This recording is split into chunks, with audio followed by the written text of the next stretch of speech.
우리 한번 아멘 한번 크게 한번 외쳐보고 한번 시작하겠습니다. 여러분 우리 한번 하나님이 이곳에 계십니다. 아멘. 우리 한번 제가 할렐루야 할 테니까 아멘 한번 외쳐봅시다. 할렐루야 아멘. 여러분 하나님은 살아계십니다. 우리 하나님 오늘도 기뻐하면서 우리 마음이 상한 자를 고치시는 주님 같이 한번 찬양 드릴게요. 마음이 상한 자를 고치시는 주님, 하늘의 아버지 날 주관하소서.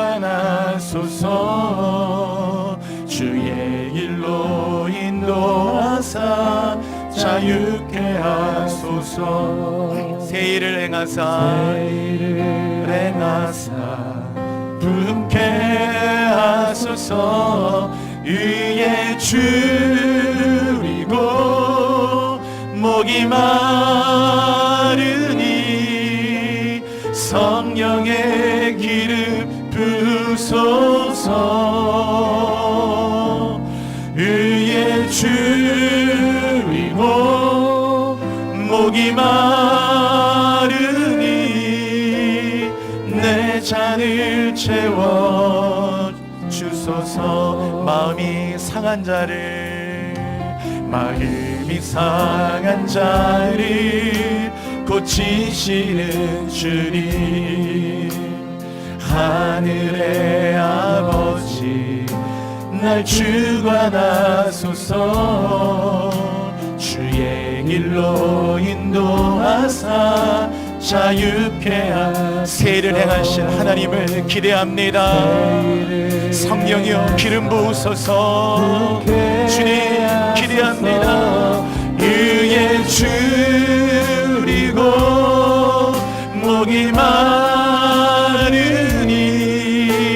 성령의 기름 부으소서.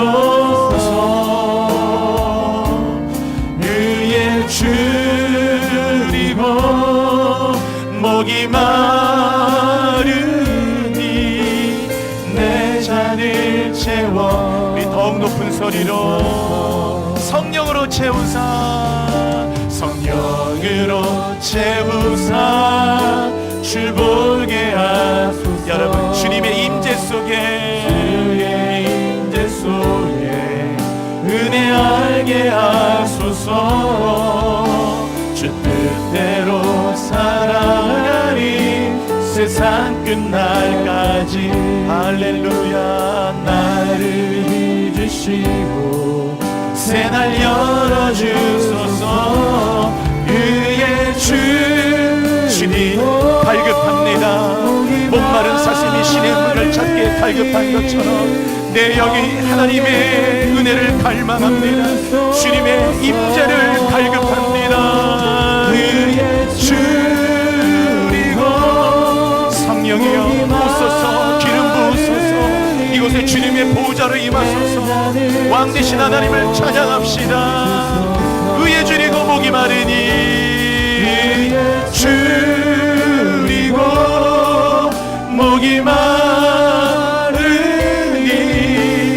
성령의 기름 부으소서. 의에 줄이고 목이 잔을 채워 주소서. 마음이 상한 자를 고치시는 주님, 하나님이 구하시는 제사는 상한 심령이라 여호와께서 상하고 통회하는 마음을 주님은 멸시하지 않는다 하셨습니다. 오늘 우리 사랑하는 우리 모든 교우들, 상한 마음으로 또 넘어지고 깨지고 아프고 외롭고 고독하고 또 무너지고 절망스러운 삶의 수많은 많은 짐을 가지고 여호와께 나왔습니다. 이 죄악의 짐, 이 고난과 고통의 짐들을 주 앞에 다 풀어놓습니다. 너의 염려를 여호와께 맡기라. 그러면 너의 경영하는 것들이 이루어질 것이라. 너의 모든 염려를 맡기라. 저가 너를 권고하시리라. 아무것도 염려하지 말고 오직 모든 일의 기도와 간구로 너희 구할 걸 감사함으로 하나님께 하리라. 그리하면 모든 지각에 뛰어난 하나님의 평강이 그리스도 예수 안에서 너희 마음과 생각을 지켜주시리라. 너희는 하나님을 믿으니 또 나를 믿으라. 내 아버지 집에 거할 곳이 많도다 하셨습니다. 오, 주께서 심지가 견고한 자를 평강의 평강으로 지키시리니 이는 그가 주를 의뢰함이니이다. 하나님 다 의지합니다. 오늘 귀한 이 시간 하나님의 성령이 우리 교우들 한 분 한 분들에게 내려오고 기름 부어주셔서 마음의 짐들을 다 거두어주시고 묶임들은 다 예수의 이름의 권세로 모든 결박과 묶임이 있다면 다 풀어주시옵소서. 자유케 하여 주옵소서. 어둠이 물러가도록 인도하소서. 하나님의 나라가 이곳에 오게 하소서. 여호와의 생기가 불어오게 하소서. 십자가의 피 예수의 보혈로 오늘도 예배를 머리에서 발끝까지 우리의 몸과 영혼과 모든 것들을 예수의 피로 적셔주셔서 주님의 보혈이 우리 안에 강물처럼 흐르게 하소서. 말씀이 흐르는 예배가 되게 하소서. 성령이 우리 안에 흘러가는 예배가 되게 하소서. 하나님 감사합니다. 오늘도 하나님의 천군 천사들이 예배드리는 우리 한 분 한 분들에게 오르락내리락하며 하나님 모인 곳이 진동했던 사도행전의 예배처럼 하나님의 역사를 보는 예배, 기적이 나의 삶이 되는 예배, 하나님의 영광 가운데 나아가는 예배, 주님께 순종하는 예배, 영적 기쁨이 충만한 예배가 되게 하여 주옵소서. 찬양대의 찬양 기름 부어주시고 거룩하신 아버지께 모든 영광 돌려드립니다. 하늘의 기쁨이 되는 찬양 되게 하여 주옵소서. 말씀 듣는 길을 열어주소서. 학자같이 알아듣게 하여 주옵소서. 모든 영광 돌려드리며 예수 그리스도의 이름으로 기도합니다. 아멘. 아멘. 사람은 시력이 좋은 사람이 있습니다. 아주 너무 잘 보고 멀리 있는 것도 얼마나 잘 보시는지. 근데 시력은 참 좋으신데 시야가 좁으신 분도 있어요. 그렇게 멀리 있는 삶을 정확하게 보는데 왜 이렇게 또 시야는 좁은지 늘 그것밖에는 보이지 않고, 그래서 우리가 너무 답답해서 우리가 서로 그런 말도 하잖아요. 좀 시야를 넓히라고, 좀 넓게 보라고. 그래 우리는 시력도 좋아야 하지만, 왜냐하면 시력이 떨어지면 안 보이니까. 그러나 시력만 좋아서 안 되고 시야도 넓어야 하거든요. 그래서 똑같이 보면서도 넓게 볼 수 있는 눈을 갖는다는 건 정말 복이죠. 어떻게 저렇게 시야가 좁을까? 자기만 생각하고 또 자기 것만 바라보고, 이제 시야가 좁으면 더 이상 다른 것들은 눈에 들어오지 않죠. 똑같은 상황에 있는데, 똑같은 사물을 보고 똑같은 상황에 있는데 참 사람은 신비하게 같은 곳에서 같은 상황에 같은 걸 보면서도 저마다 다 그것에 대한 해석이 달라요. 어떻게 이렇게 다를까? 똑같은 공간에 있고 똑같은 곳에 살고 똑같은 나라에 있고 똑같은 같은 나라에 살고 같은 이란 지역에 있고 같은 문화 속에 살고 다 같이 사는데, 근데 어떻게 저마다 생각이 저렇게 다른지, 달라도 그냥 다른 게 아니고 너무 다르고 다 달라요. 왜 그럴까요? 관점이 다르니까. 관점이란 어떤 사물과 환경을 바라보는 근거가 되는 시각이죠. 퍼스펙티브. 그래서 그 관점이 다르니까 다 보이는 게 다르고, 보이는 게 다르니까 보여지는 해석도 다르고 그것에 대한 이해도 다르고 다 달라요. 우리가 저런 따로 떨어져 있지 않아요. 같은 공간에서 같은 걸 지금 현재 보고 있어도 우리가 서로 느끼는 거 다 달라요. 왜 다른 줄 아십니까? 다 관점이 달라요. 우리가 지금 여기에 예배 드려도 우리가 다 달라요. 똑같은 공간에서 같은 예배를 드려도 저마다 느끼는 게 다르고 바라보는 게 다르고 다가오는 게 다르고 해석이 들려요. 왜? 다 관점이 다르니까. 세계를 바라보는 방식을 세계관이라고 해요. 세상을 바라보는 눈이죠. 세계관. 세계 어디 곳에 가든지 인종차별이 많아요.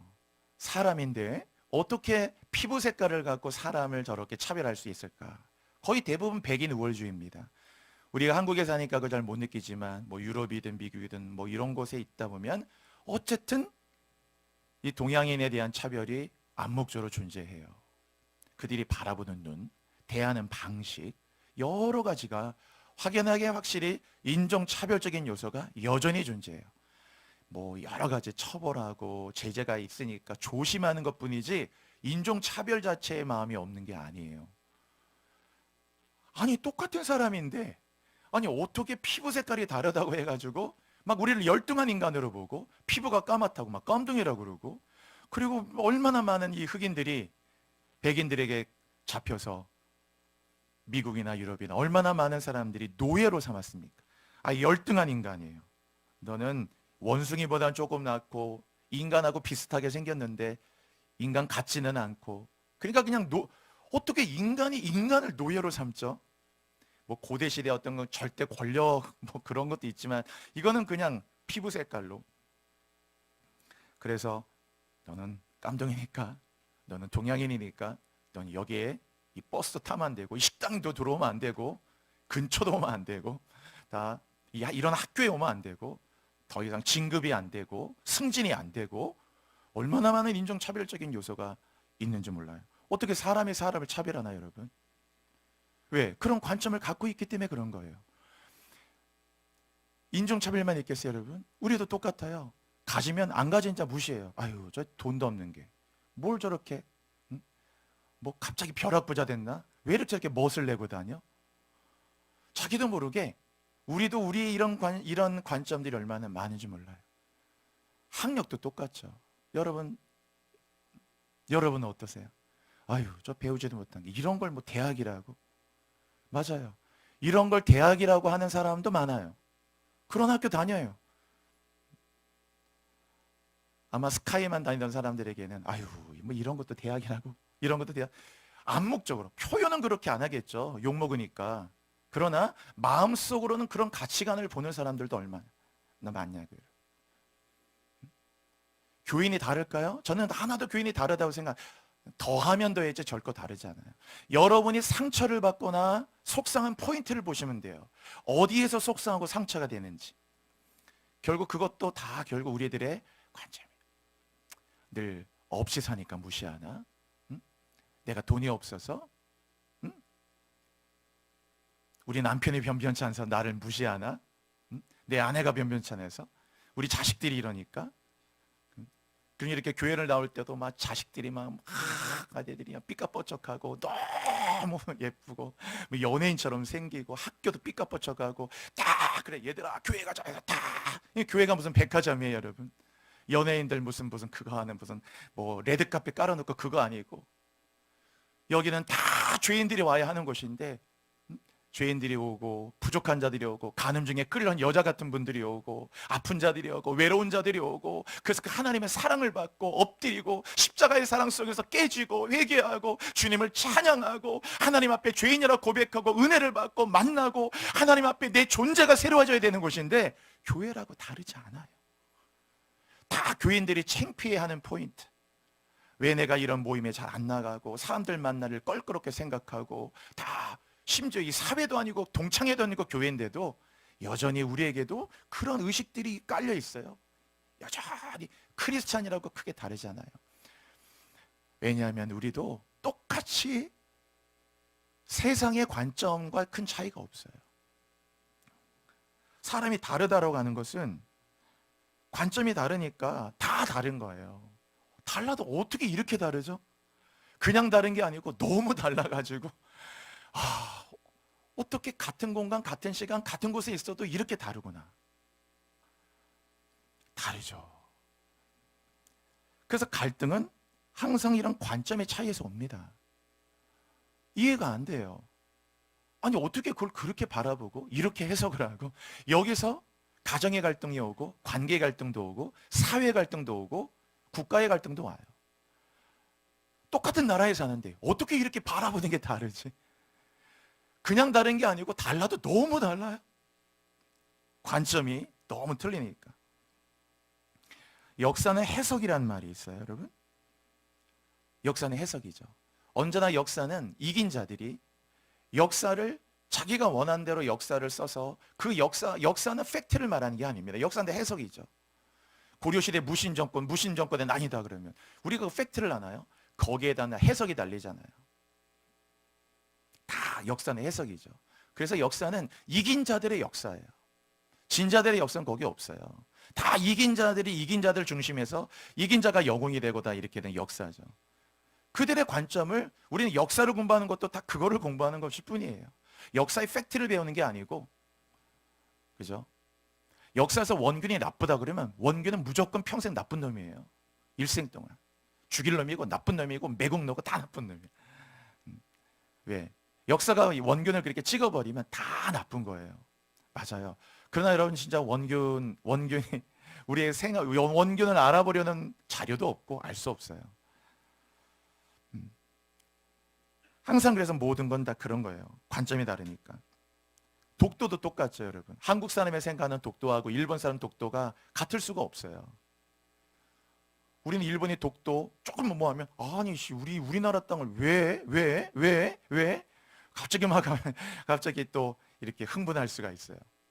아니 왜 우리나라 영토를 일본은 걸 다케시마라고 해가지고 또 자기들 나름대로 뭐 한다. 그러면 독도란 똑같은 땅을 두고도 우리와 일본은 전혀 다른 관점을 갖고 해석하고 접근하고 이야기해요. 이스라엘하고 하마스 전쟁하잖아요, 여러분. 이스라엘 하마스 전쟁하면 다 관점에 따라서 이 전쟁을 해석하는 방식은 달라요. 다를 수밖에 없겠죠.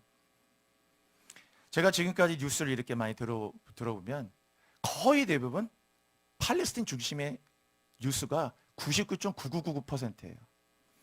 제가 이스라엘이 중심이 돼서 이스라엘 편에서 뉴스를 전하는 건 거의 들어본 일이 없어요. 그래서 모든 기본 뉴스 하면 일단 첫 번째면 막 가자 지구 포탄 떨어져서 다친 아이들 사진들, 막 피폐된 사진들 다 이제 일단 그런 환경들만 일단 해놓고 그 다음에 계속 이제 이스라엘은 나쁜 저렇게 무고한 사람들 거기에 포탄을 쏘고 또 거기에다 또 무고한 민간인 계속 해갖고 일단 기본적인 뉴스 배경 화면 자체가 계속 그런 거예요. 물 공급 못 받고 구조물자 공급이 안 되고 차단돼가지고 계속 그런 것도 전기 끊어지고 또 집을 다 잃어버려서 우리 집 무너졌는데 어떡하냐 막 절규하는 여인들의 모습들 대부분 다 그렇죠. 그러면 99.99999라고 그러죠. 저는 누구의 편을 들려고 하는 게 아니라 관점을 생각해 보시라고요, 여러분. 그 이스라엘이 왜 저렇게 할까를 이스라엘 편에서 이렇게 나오는 이 뉴스를 거의 본 일이 없어요. 뭐 BBC라든지 이런 건 완전히 팔레스틴 편이에요. 거기 완전 무슬림들이 잡고 있기 때문에. 그럼 BBC 기본에서 뭐 미국의 CBS 다 보세요, 여러분. 모든 뉴스들이 거의 어떤 편인지. 관점이라고 하는 것은. 그래서 우리는 계속 그걸 볼 때마다 저 불쌍한 팔레스타인 사람 왜 저렇게? 그럼 이스라엘 사람들이 왜 저렇게까지 하는가에 대한 것을 옳고 그름을 떠나가지고 그것을 분석해주고 왜 저렇게까지 하는 것에 대한 것들을 이 기사를 내는 건 거의 무슨 다큐멘터리가 나오진 모르겠는데 뉴스에서는 거의 본 일이 없어요.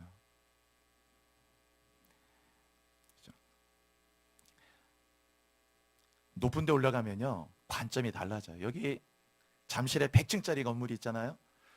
저도 잠실 얼마나 많이 왔다 갔다 하겠어요. 여러분도 잠실 많이 다니고 저도 늘 뭐 전철이 있으니까 전철 잠실역 진짜 어릴 때부터도 많이 다녔는데 늘 1층에서 보다가 한 번은 저희 우리 교육자분들하고 한번 거기 2년 전인가 한번 거기 한번 간 적이 있어요. 우리 목사님 전도사님들하고 100층 거기 한번 구경 가자 그래가지고 그 딱 거기 100층에 올라가고 딱 전망대 올라갔더니 아니 세상에 똑같은 잠실인데 너무 다른 거예요. 내가 늘 그냥 그 지상에서 봤던 그 잠실 너무 내가 잘 알고 있다고 생각했던 잠실인데 100층에 올라보니까 그냥 사방이 쫙 뚫려가지고 얼마나 다양한 모습들이 보이고 이게 잠시 이런 곳이었나 막 어디에 한강이 있고 뭐가 흐르고 뭐가 딱 이렇게 흘러가지고 세상에 똑같은 곳인데도 높이만 달라져도 보여지는 게 다르고 관점이 다르잖아요, 여러분. 그렇죠? 요새 백꽃이 많이 펴요. 백꽃 진짜 많이 피는데 백꽃이 피면은 보는 사람은 예쁘지만 너무 예쁘다. 어떻게 백꽃이 이렇게 예쁘다. 그러나 이 백꽃을 재배하는 주인들은 그거 제일 힘든 거란 말이에요.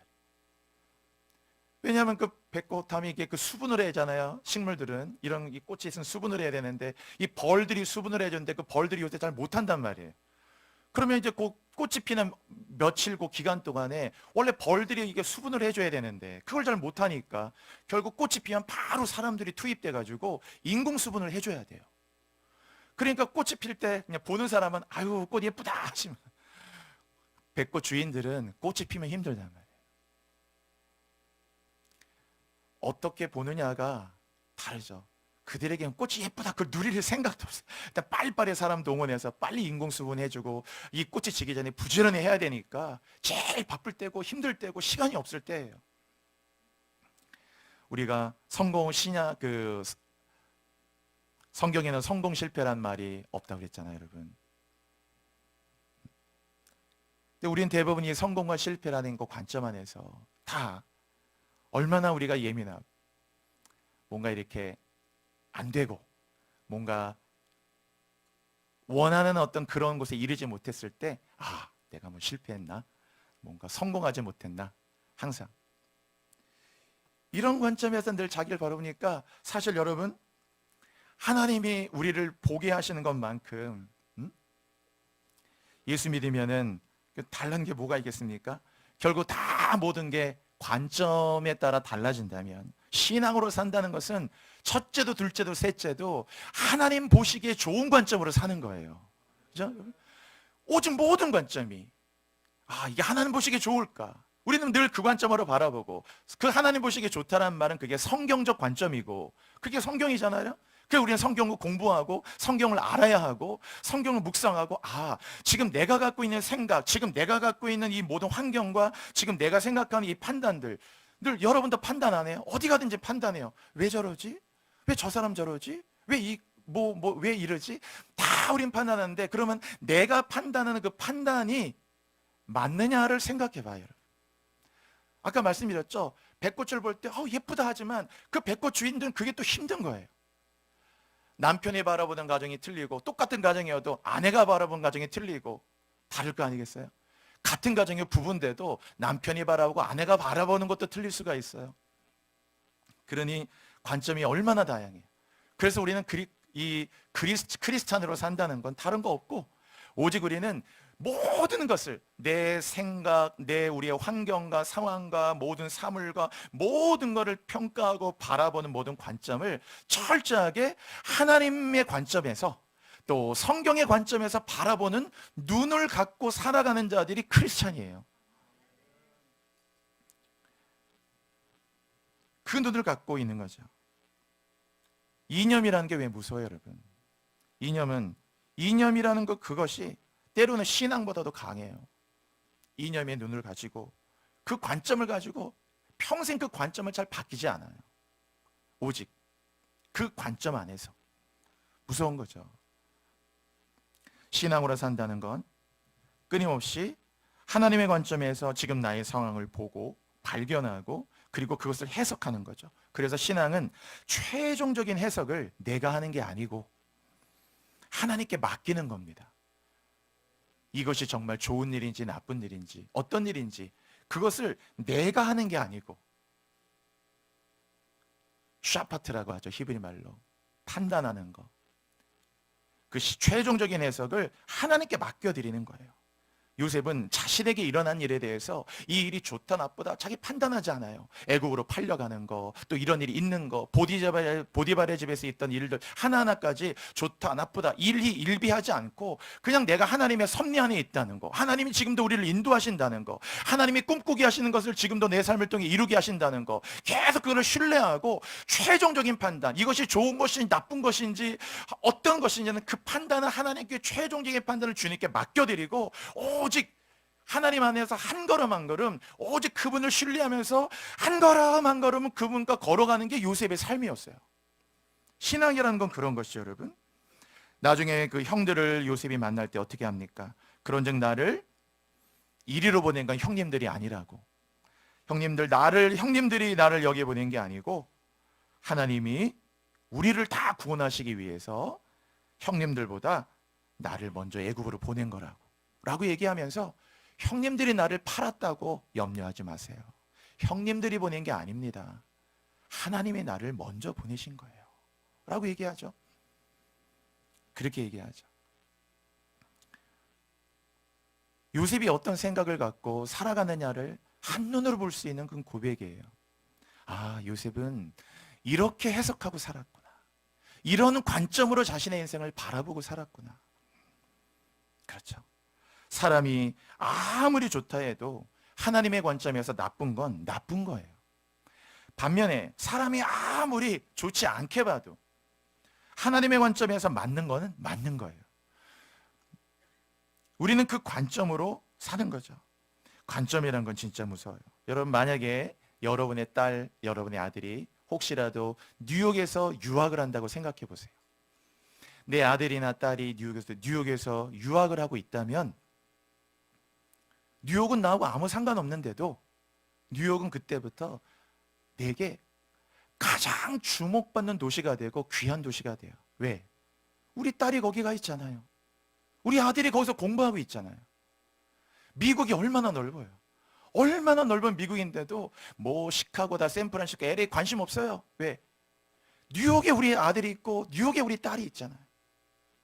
거기서 공부하고 있고 거기서 살고 있으니까. 가장 귀한 우리 아들이 딸이 거기 있으니까 거기는 너무 비중 있게 되는 거예요. 무슨 말만 나오더라도 뭐 뉴욕이란 말이 나오면 귀에 번쩍 들게 되고, 왜? 그렇게 지도를 받아라도 항상 눈이 가는 게 항상 미국의 뉴욕의 지도가 딱 가요. 왜? 거기에 아들과 딸이 가 있으니까. 가장 귀한 존재가 거기 가 있으니까 그가 세계를 바라보는 또 모든 것 관점이 바뀌게 되잖아요. 우리가 하나님을 가장 귀하게 여기면 세상을 바라보는 방식이 바뀌게 돼 있어요. 여러분, 우리가 예배를 내 아들이 지금 내 딸이 지금 뉴욕에 있으면 그 모든 게 바라보는 방식이 다르듯이 우리가 예배를 가장 귀하게 생각하고 하나님을 가장 귀하게 생각하는 방식으로 우리가 늘 이렇게 말해도 여전히 우리에게는 다른 것들이 귀한 게 많잖아요. 진짜 하나님이 내 보물이는 곳에 내 마음이 있다고 했는데 진짜 하나님을 가장 귀하게 생각해 보세요. 그럼 여러분의 모든 관점들은 과연 어떻게 변할까요? 다 알겠죠. 결혼한 딸 집에 가면은 사위가 설거지 해주면은 그 친정 엄마가 그렇게 예뻐 보일 거 아니겠어요? 아이고, 우리 사위가 어떻게 이렇게 이렇게 설거지도 해주고 참 다정다감하고, 아이고 요새 청년들 다정다감하고 그러더니만 우리 사위 최고네. 어떻게 이제 말도 예쁘게 하고 다정다감하고 설거지 해주고 얼마나 예뻐 보이는지 몰라요. 참 신사 같고 예의 바르고 참 사람이 반듯하고 너무 좋네. 그렇죠? 그러나 여러분, 결혼한 아들 가정에 가서 보세요. 우리 아들이랑 밥 먹고 설거지 해보세요. 어떤 마음이 드는지. 어떻게 우리 아들이 저렇게 다정다감하고 반듯하고 얼마나 예쁘고, 아이고 저 병이, 아이고 아이고 저거 내가 아이고 아이고 저러냐 아이고 그냥 아이고. 며느리가 예뻐 보이겠어요, 여러분? 응? 관점이라는 게 여러분 얼마나 중요한지 아세요? 오늘 본문 9장 읽어드렸는데요. 뭐 강의는 안 드리겠어요. 그냥 그 안에 사울의 변화된 과정을 짧게 설명해 놨는데, 거기 뭐라고 되어 있습니까? 사울이요, 예수 믿는 사람을 체포하려고요, 다메섹 도상으로 가다가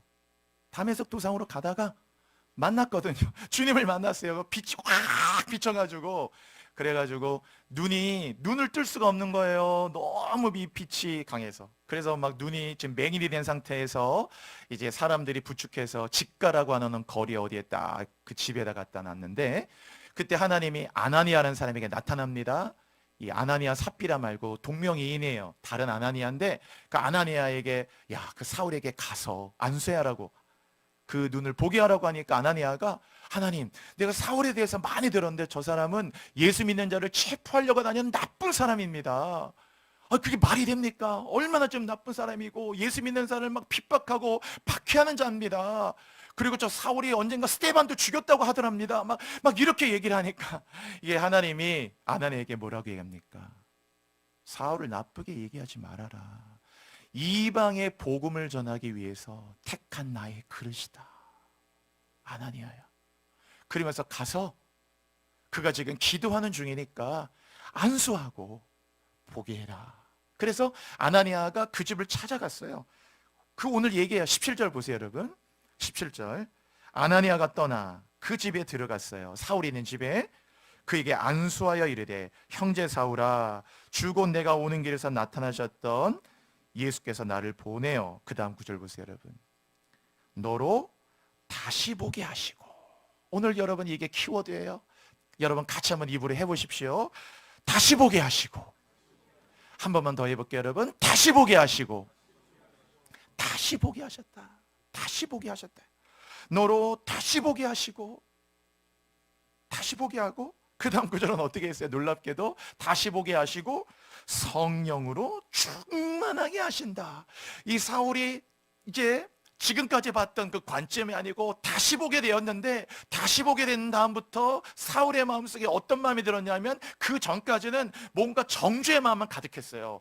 저 예수 믿는 놈들, 나쁜 놈들, 저거 막 이단들, 완전 내 예수 믿는 사람 척결해야 되겠다 그러고, 이 바울은 막 율법에 정통하고 율법에 열심히 있었기 때문에 내 잡아야 되겠다. 그래서 얼마나 열심히 있었는데 대제사장에 가서 그들을 잡아서 체포할 수 있는 그 영장, 체포영장까지 발부받아가지고 다니면서 여기 먼 다메섹까지 와가지고, 여기에 지금 예수 믿는 사람들이 많이 모여 있었다는 이 첩보를 들었거든요. 잡으려고 막 대규모로 체포하려고 가는 중이었거든요. 그러니까 오직 그래서 이 마음속에 정죄의 마음만 가득했어요. 스데반이 돌로 죽일 때도 그 딱 옷을 벗어서 이 사람 돌로 쳐도 좋다, 그걸 보증한 사람이 사울 아니에요? 딱 옷 벗고 돌로 치라고 하고, 그래서 스데반이 죽었잖아요. 막 이 정죄의 마음이 가득하고 막 이런 마음이 막 의협심과 이 마음이 가득했던 사울이었는데, 갑자기 다시 보게 되고 그랬더니 그런 마음은 온데간데 없어지고, 막 전죄하고 판단하고 이 마음은 온데간데 없어지고, 오늘 성경 보니까 성령으로 그냥 충만하게 되는 거예요. 관점 하나가 맞기 시작했는데. 그리고 18절 보세요, 여러분. 거기 이렇게 되어 있잖아요. 18절은 같이 읽을게요. 18절 시작. 즉시 사울의 눈에서 비늘 같 19절까지요. 음식을 먹으면 네, 여러분 보십시오. 거기 이렇게 되어 있잖아요. 즉시 사울의 눈에서 비늘 같은 것이 벗어졌다. 물고기 비늘 있잖아요. 이렇게 물고기 이렇게 이렇게 뭐 이렇게 요리하기 전에 다듬을 때 비늘이 탁 떨어지듯이 사울의 눈에 비늘, 영어로 스케일이라고 하죠. 이 비늘이 있었는데 이 비늘이 싹 떨어졌어요. 오늘 비늘이 벗어졌죠. 비늘이 벗어지고 비늘이 다 여기서 떨어져 내리고 나니까 18절도 다시 보게 된지라 그랬어요.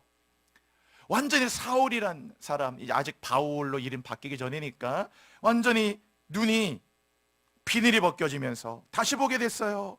율법의 관점에서 자기 의롭다고 생각했는데, 이제 하나님의 관점에서 은혜의 관점으로 바라보니까 자기는 의로운 자가 아니고, 율법을 제일 잘 지키는 자가 아니고, 하나님의 관점에서 보니까 은혜의 관점에서 자기는 용서받을 수 없는 죄인이라는 걸 알게 됐어요. 가장 의롭다고 내가 생각했는데, 근데 그게 아니고 내가 제일 더럽고 악하고 교만하고 정말 목에 곱고 부족하고, 얼마나 악하고 병들었는지 남을 정죄하고 판단하고, 얼마나 남에게 상처 주고 율법을 지킨다는 명목으로 얼마나 그렇게 했는지, 자기가 죄인 중에 괴설하고 나 때문에 상처받은 사람이 얼마나 많았을까, 나 때문에 고통받은 자들이 얼마나 있을까, 막 그런 거를 깨닫게 되면서 이 사울은 내가 율법에 정통하고 율법에 의로운 자가 아니고 나는 죄인 중에서도 괴수라는 사실을 알게 됐어요. 그리고 나를 위해 십자가에 피 흘리신 예수 그리스도의 보혈의 은혜가 없이는, 십자가의 보혈의 은혜가 없이는, 십자가의 피의 은혜가 없이는 나는 절대로 그 보혈의 은혜 없이는 용서받을 수 없구나 깨닫고 완전히 거기서 깨졌어요. 그래서 그 눈이 바뀌었어요. 다시 보게 됐다 그거예요. 다시 보게 됐다. 비닐이 벗겨지면서 관점이 싹 바뀌었어요. 율법의 관점에서 이제 은혜의 관점으로 바뀌었어요. 그랬더니 다 지금까지 정죄할 사람들이 정죄가 되는 게 아니고, 다 헬라이나 유대인이나 종이나 자주자나 남자나 여자나 유대인이나 누구라도 모든 사람들이 다가 내가 예수의 생명값의 복음에 빚진 자로 보이는 거예요. 아, 내가 이분들에게 예수의 생명값을 비치고 있구나, 복음에 비친 자가 되는 마음을 가지고 완전히 눈이 바뀌기 시작하니까 자기를 바라보는 눈이 바뀌기 시작하고, 나는 정말 회개해야 되겠구나, 나는 정말 죄인 중에 괴수구나, 주님의 보혈 안에는 난 절대로 용서받을 수 없는 존재구나, 내가 제일 교만하고 악한 자였구나, 내가 도대체 누구를 남의 눈에 티가 아니라 내 눈에 들보가 있다는 걸 알았어요. 전에는 그걸 몰랐어요.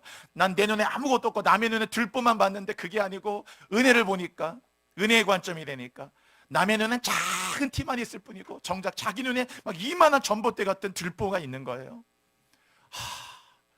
내가 얼마나 정죄하고 내가 얼마나 판단하고 내가 얼마나 그런 마음으로 살았는지 관점이 바뀌기 시작하면서 사람이 달라지기 시작했어요. 여러분, 사람이 달라지는 건 관점이 바뀔 때 달라지는 겁니다. 여러분, 사울이 뭐가 변했나요, 여러분? 외형이 변했네요. 갑자기 머리가 이렇게 되고 하얘지고 얼굴에 빛이 나고 그런 게 아니에요. 다시 보게 되고 그 눈에서 비닐이 벗겨지면서 율법의 눈이 아니고 은혜의 눈으로 바뀌게 되면서 그 관점이 바뀌었는데 완전히 사울은 바울이 되고 평생 복음에 비친 자가 되고 이렇게나 아름다운 인생을 달려갈 길을 마칠 때까지, 로마에서 순교당할 때까지 그는 자신의 전 인생을 잡은 줄로 여기지 않고 앞에 있는 표대, 그리스도 표대를 향하여 그리스도 예수 안에서 부름의 상을 위하여 달려가노라. 오직 그분을 향해 달려간 인생으로 완전히 바뀌었어요. 신앙을 갖는다는 거, 여러분, 그런 거죠. 사람은 영적 피조물이기 때문에 영적 관점이 필요해요. 그렇죠? 말씀에 은혜를 받는다는 거, 우리가 말씀을 묵상한다는 게 무슨 뜻입니까? 그 말씀에 은혜 받고 내가 지난주 말씀대로 여호와께로부터 받은 말씀이 있다면 그 말씀이 있다는 말은, 묵상한다는 말은, 그 말씀에 레마를 붙들고 있다는 말은 그 말씀이 주는 관점으로 세상을 보기 시작한다는 거예요. 그 말씀 한 절이, 그 말씀 한 절 한 절이 내 맘에 교훈 되도다. 그 말씀 한 절로 다시 보게 되고 기도가 왜 유익이 됩니까? 기도가 주는 유익은 너무 많지만 기도를 해보면 기도가 주는 가장 큰 유익 중에 하나는 기도를 많이 하고, 물론 무조건 많이 하면 되느냐? 그렇진 않죠. 당연히 그래도 기도를 많이 하고 하나님의 뜻 가운데 기도하면 기도는 기도하는 사람에게 하나님의 관점에서 보는 눈을 갖게 해요. 기도를 안 하면요, 굉장히 우리가 합리적인 것 같죠? 여러분, 기도해 보시면 압니다. 기도를 하는 것과 안 하는 것에 얼마나 차이가 있는지. 운동을 하는 것과 안 하는 것은 하늘과 땅처럼 차이가 있는 거. 다 건강한데요? 하는 거하고 운동을 해서 건강한 것과 운동 안 하는 건 큰 차이가 있는 거예요. 같을 수가 없듯이 기도를 하고 안 하고는 엄청난 차이가 있는 겁니다. 사람은 사각지대가 많아요. 여러분, 운전할 때도 사각지대 없나요? 다 보면, 나는 다 본다고 하지만 안 보이는 게 얼마나 많은데요. 갑자기 자전거가 툭 튀어나오고 오토바이가 툭 튀어나오고 어린애가 분명히 사이드미러도 안 보이는데 어디서 나왔지? 안 보이는 게 얼마나 많은데, 여러분. 합리적이라고요? 내가 그렇게 합리적으로 해도 우리는 못 보는 게 얼마나 많은지 모릅니다. 은혜 없이는 우리는 볼 수 없어요, 여러분. 그 기도하는 게 요술방망이 아니에요, 당연히. 그러나 하나님의 뜻을 붙잡고 그분의 뜻을 향하여 기도하고, 그래도 하나님께 진심과 전심을 다하며 하나님께 간절하게 기도를 늘 할 때 그 기도하는 자에게 주시는 선물이 바로 하나님의 영적인 안목을 갖게 해요. 그 관점을 갖는 거죠. 그러니까 보는 게 다르니까 다른 거예요. 해석이 달라지고, 당연히 보는 게 다르니 해석이 달라질 거 아니겠어요? 해석이 달라지니까 당연히 달라진 관점 안에서 그가 이 모든 것을 받아들이는 모든 것들이 다를 수밖에 없겠죠. 10명의 정탐꾼을 생각해 보세요, 여러분. 가데스 바네아에서 가나안 땅을 정탐하고 돌아왔는데 10명의 정탐꾼이 뭐라고 얘기합니까? 돌아와서 그곳에 갔더니 아낙 자손이 너무 큽니다. 성은 너무 견고합니다. 도저히 우리는 이길 수가 없습니다. 그들 덩치, 피지컬이 얼마나 피지컬이 대단한지 우리는 그 앞에 서니까 그냥 메뚜기 같습니다. 근데 성경은 그렇게만 얘기한 게 아니고 거기에 플러스 뭐라고 얘기했냐면, 우리가 보기에 그들 앞에 메뚜기 같습니다 라고 하고 거기에 또 뭐라고 달렸냐면은, 그들이 보기에도 우리는 메뚜기 같을 겁니다 라고 돼 있어요. 그러니까 그 말을 들은 사람들이 어떻게 되겠어요? 그들의 10명의 정탐꾼의 관점에서 이 보고를 들었던 사람들은 절망하는 거예요. 아니 그럼 우리가 다 거기 죽으라고, 메뚜기처럼 거기 가서 밟혀 죽으라고 이 생고생을 하고 애굽에서 나왔단 말이냐? 차라리 그럼 애굽으로 돌아가지. 모든 게 원망스럽고 다 힘들게 되잖아요. 10명의 정탐꾼은 다 그렇게 얘기했거든요. 근데 똑같이 갔잖아요. 여호수아 갈렙은 12명 가운데 10명과 달랐는데 똑같은 곳에 가서 똑같은 걸 받고 같은 시간에 함께 파송받아 갔는데 여호수아 갈렙은 달랐어요. 뭐라고 얘기합니까? 맞다. 그들은 아낙 자손이고 장대하고 네피림의 후손들이다. 네피림은 이 거인 족속들이고 자이언트들. 그런 네피림의 후손들이지만 그러나 그들의 보호자는 떠나갔다 그거예요. 그들의 보호자는 떠났고 우리의 보호자는 우리와 함께한다. 그들과 함께하는 이보다 우리와 함께 계신 이가 더 크다. 올라가자. 능히 올라가자. 그 땅을 취하리라. 히브리말 라카라는 거예요. We will take that. 우리가 그 땅을 취할 것이라 능히 이기리라 라고 말씀하셨어요. 여러분, 그들은 그렇게 얘기했다니까요. 능히 이길 것이라고. 올라가자. 주저할 게 뭐냐. 그들의 보호자 다 떠나갔다. 똑같은 곳에 갔는데 왜 그렇게 다르죠, 여러분? 말하는 게 보고 내용이 완전히 달라도 이렇게 다를 수가 없어요. 그 다름이 어디서 옵니까? 관점이에요. 1층에서 보는 것과 100층에 보는 게 다르듯 말씀이 있는 눈으로, 말씀을 묵상하는 눈으로, 말씀의 눈으로 보는 세상과 말씀이 없는 걸 바라보는 게 다르듯, 여러분 생각해 보세요. 다 여러분 말씀, 이 하나님의 관점, 성경의 관점을 봅니까? 여러분의 자녀를 보면서, 여기 우리 자녀들 기르시는 우리 젊은 부모님들 많이 계시잖아요. 아이들 볼 때 진짜 우리 하나님의 관점으로 우리 아들이 잘 자라고 있나요? 우리 아이들이 너무너무 예쁘게 자라고 건강히 자라고 정말 이 아들이 하나님 중심의 가치로 잘 자라고 있나요? 늘 우리는 그 관점 봐야죠. 내가 정말 영적인 엄마로서, 영적 아빠로서 정말 바르게 서 있는 건 맞는가? 잘 봐야죠.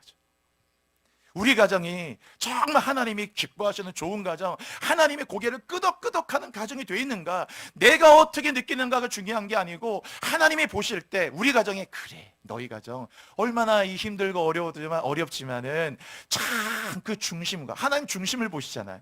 이야, 내가 정말 엄지척이다. 응? 너 정말 다윗처럼, 다윗이 잘해서만 엄지척이 아닙니다. 실수는 사울보다 더 많이 했어도 항상 하나님은 다윗에게 엄지척이에요. 그 마음이 합한 거잖아요. 하나님 마음이.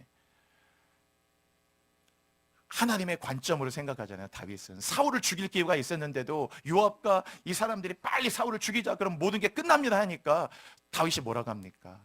아무리 사울이 나를 죽이려고 해도 일단 첫 번째 하나님의 기름 부으신 왕인데 내가 어떻게 칼로 그러냐. 그리고 다윗의 장인이잖아요. 응? 아무리 그런다 해도 어떻게 하나님의 기름 부으신 자와, 그건 안 된다. 그렇게 해석하는 관점이 다윗의 관점이었어요. 그게 하나님이 끄덕였다 그거예요. 그래, 다윗 네가 바라보고 생각하는 그 관점이 맞다라는 거예요. 사울은 그렇지 않았잖아요. 그렇죠? 아브라함과 롯도 똑같잖아요. 똑같은 소돔 땅을 바라보고 아브라함은 소돔 땅에 대해서 별로 욕심을 갖지 않았어요. 하나님의 관점에서 볼 때 아브라함에게는 예배가 중요하고 제단이 중요하고 하나님과 동행이 중요하고 약속이 중요했기 때문에 얼마든지 롯에게 양보했어요. 네가 우하면 좌하고 나는 좌하면 네가 마음대로 네가 하라고. 제가 이 성경 공부할 때 말씀드렸죠. 그게 그냥 무슨 커피 한 잔 양보해 준 게 아닙니다. 당시 다 양떼들이 여러분 그게 재산이에요. 양 2,000마리, 3,000마리 얼마나 큰 재산들인데 그것을 롯에게 양보했단 말은 우리가 정확한 액수를 할 수 없지만 그냥 느낌상 적어도 아브라함이 롯에게 그것을 양보한 거는 적어도 30억 원 이상의 손해를 감수하며 한 거예요, 여러분. 요새 집 한 채 값도 얼마예요, 여러분? 그 양떼들이 얼마나 많은데, 야, 네가 다 네 양떼들 뭐 2마리, 3마리겠어요, 여러분? 양떼를 지키는 목자들도 많다고 해도 거기 목자들이 복수형인데요. 얼마나 많은 양떼들.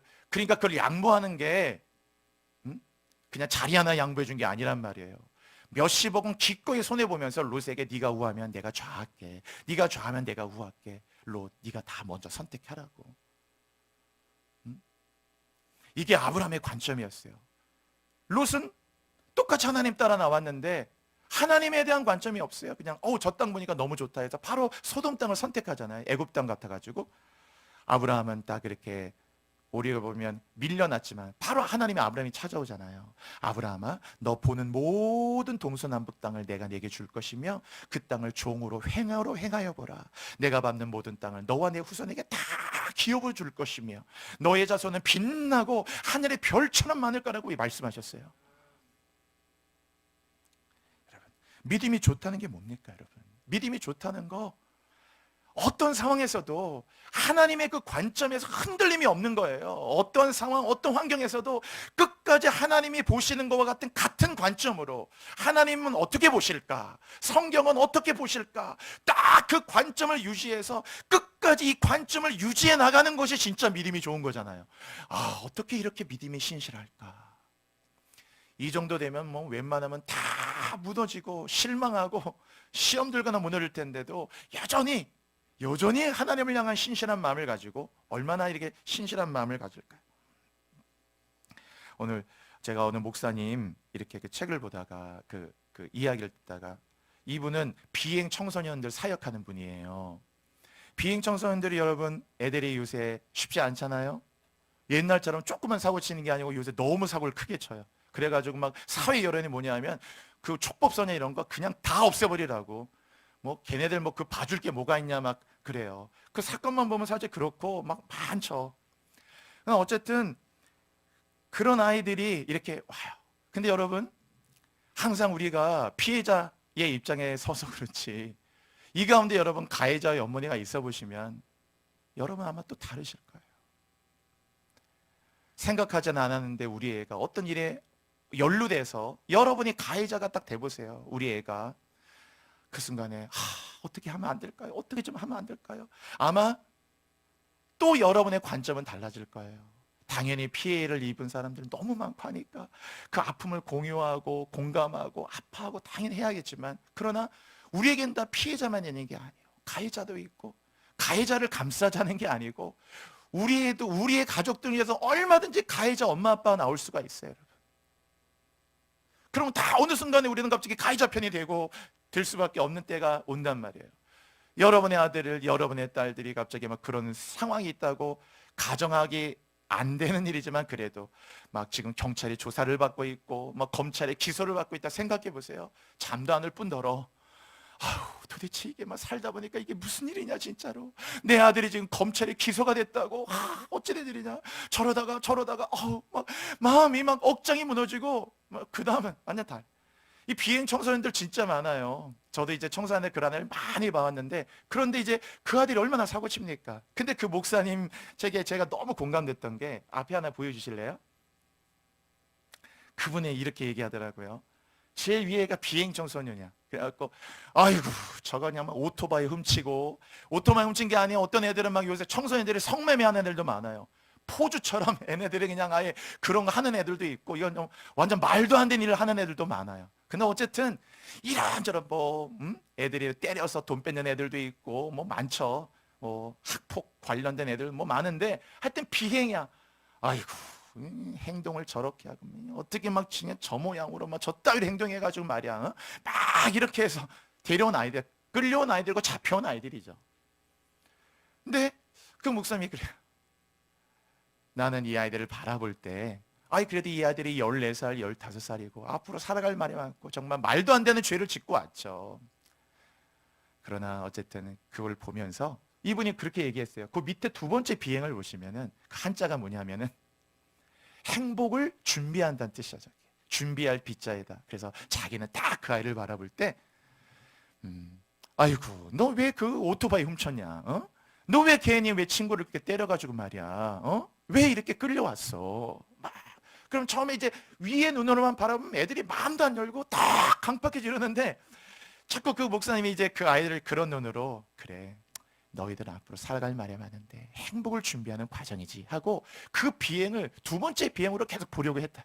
그러니까 얘네들이 마음을 열고, 제가 원래 막 그런 게 아니었는데요. 제가 사실 지금 뭐 할머니하고 뭐 혼자 사는데 뭐 아빠 엄마 막 그러면서 애들이 막 울면서 마음을 열고, 막 뭔가 이제 그 마음에 있는 걸 꺼내기 시작하고, 변화를 하려는 마음을 갖기 시작하고, 그래도 뭔가를 조금씩 변화되고 받아들이고 수용하고 권위를 인정하기 시작하고 변화가 되기 시작하더라고요.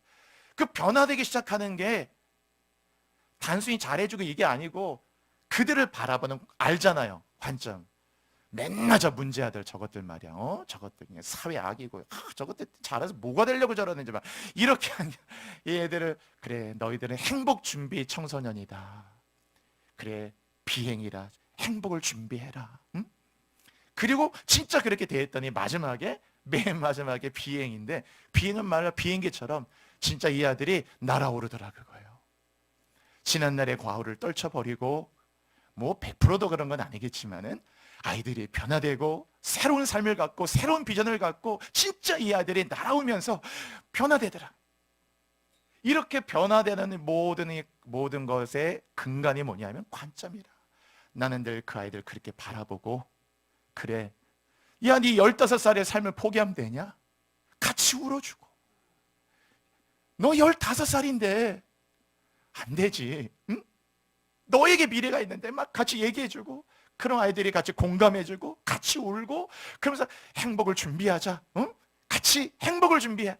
그리고 날아올라야지 하고 첫 번째 비행이 두 번째 비행이 되고 세 번째 비행 청소년이 되면서 변화되는 제가 한 번에 간증을 듣다가 아주 뜨겁게 저도 듣다가 울었어요. 오늘 말씀을 이제 마치겠어요. 여러분 성경 구절 하나 읽어드리고 우리 지난 특세 때 한번 읽은 구절인데 이 암몬 사람 나하스가 이 기브온 사람들 항복을 강요하면서 그냥 항복하고 하면 되는데 참 잔인하게도 이 나하스가 뭘 요구하냐면은 너희들의 오른쪽 눈을 다 빼버리겠다는 거예요. 오른쪽 눈을 그걸 다 빼버리고 난 다음에야 너희와 항복 체결을 하겠대. 여러분 오른눈이라는 게 뭡니까? 성경의 오른쪽 눈이라는 것은 오른손과 마찬가지로 오른쪽 눈은 하나님을 볼 수 있는 영적인 눈, 영적 안목의 눈을 상징하는 거예요. 우리는 여러분 크리스찬 살아가는데 우리가 사람으로 살아가는데 우리는 오른눈이 뽑히면 안 되거든요. 여러분 오른눈이 뽑히는 우리는 그저 물질에 반응하고 쾌락에 반응하고 하는 거예요. 맨날 도파민 중추에만 반응하는 사람이 되는 거예요. 아니잖아요. 우리는 오른쪽 눈을 갖고 사는 거잖아요. 비록 가난하지만 그래도 선과학이 있고 아무리 힘들어도 갈 곳이 있고 가지 말아야 될 곳이 있고 아무리 돈이 궁황해도 받을 돈이 있고 받지 말아야 될 돈이 있는 것이고 오늘 할 일이 있고 하지 말아야 할 행동들이 있고 우리는 옳은 눈을 가진 자로서 하나님의 관점을 가지고 분별하고 선과학을 분명히 잘 구별하고 뭔가 우리 안에 분명히 마음을 갖고 정말 크리스찬답게 살아야 되잖아요. 세상 사람들이 우리가 다 옳은 눈이 뽑혀버렸어요. 그래가지고 이 영광스러움들을 그렇잖아요. 우리가 진짜 슬퍼하는 게 죄를 슬퍼해야 되고 그러니까 우리가 정말 하나님께 예배를 기뻐하고 그래야 되는데 사실 우리의 기쁨이 죄를 슬퍼하고 뭐 이런 것보다 우리도 똑같아요. 죄를 아파하고 막 영적 기쁨을 이런 것보다는 똑같이 세상에서 말하는 우리 축하할 좋을 일들 뭐 그런 좋은 일들이 우리의 그 기쁨의 이유가 되지.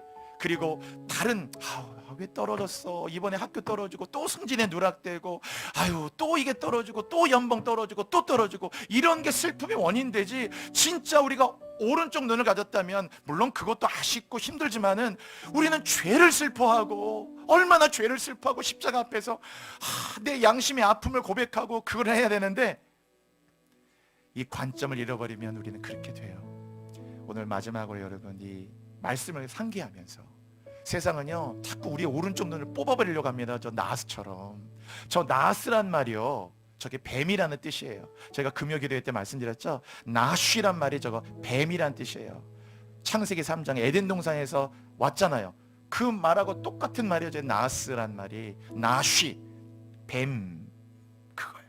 그 사탄이 항상 뭔가 우리의 오른쪽 눈을 뽑아버리려고 한다고. 여러분 끝까지 오른쪽 눈을 뽑고 교회 나오지만 분별이 없어요. 그냥 세상이 좋은 게 똑같이 좋은 거고 다 모든 게. 그래서 영적인 눈을 뽑아오려고 우리 다음 세대 또 여러분 가는 앞날에 끝까지 끝까지 오른쪽 눈을 지키시고, 그리고 여러분의 관점을 하나님의 관점으로 바라보시면서 하나님 앞에 또 구별되고 이 영광스러운 교회의 기쁨을 다 함께 누리시는 아름다운 예배자가 되시기를 축원합니다. 우리 함께 기도하겠습니다. 여러분, 이 시간에 기도할 때 주님, 끝까지 나의 오른 눈을 뽑히지 않게 하여 주시옵소서. 우리에게 영적인 안목을 더하여 주옵소서. 우리가 이 땅을 사는 동안 우리에게 성경적인 관점을 주옵소서. 하나님은 세상을 어떻게 보실까? 하나님 이것을 어떻게 보실까? 하나님의 관점을 갖는 자가 되게 하여 주시옵소서. 우리 함께 주여 부르짖고 이렇게 다시 한번 바라볼 수 있는 영적 관점을 가진 자가 되게 해달라고요. 우리 함께 주여 부르짖고 뜨거운 마음을 가지고 함께 기도하시겠습니다.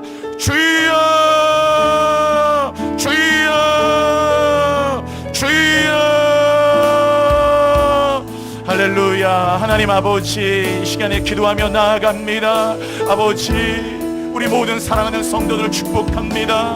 진정으로 하나님 앞에 하나님의 관점, 영적 관점, 성경의 관점을 가진 자가 되게 하소서. 우리는 세상을 어떻게 봅니까? 우리는 크리스찬으로 세상을 어떻게 바라봅니까? 아버지, 이 시간에 간절히 기도하며 나아갑니다. 진정한 영적 관점을 가진 자들 되게 하여 주옵소서. 하나님 사모합니다. 사랑합니다. 오른 눈을 뽑히는 자가 되지 말게 하여 주십시오. 오른 눈을 뽑힌 자가 되지 말게 하소서. 진정 하나님의 눈으로, 오늘도 하나님 앞에 율법의 눈이 아니라 은혜의 눈으로 바라보기 시작했다는 사울 바울과 같이 오늘도 우리 눈에 다 비닐이 벗겨져 주여 다시 보게 하여 주시옵소서. 내 눈에 비닐이 벗겨지며 다시 보는 은혜를 허락하여 주시옵소서. 내 모든 눈에 율법의 비닐이 벗겨지고 이 정죄와 판단과 이 세상의 세큘러한 관점들의 비닐이 다 벗겨져서 진정 하나님의 눈으로 다시 보게 되게 하여 주옵소서. 다시 보게 하소서. 때로운 관점을 갖게 하소서. 사울이 변하여 바울 되듯이 때로운 하나님의 은혜를 받는 저희들 되게 하도록 인도하여 주옵소서. 주님 함께 하소서. 주님 역사하여 주십시오. 아멘, 아멘. 주의 능력으로 내 삶 새롭게 되리 나는 믿네. 주의 능력으로 담대히 나가리라. 주와 함께 싸워 승리하리라. 날마다 믿음으로 나 살아가리.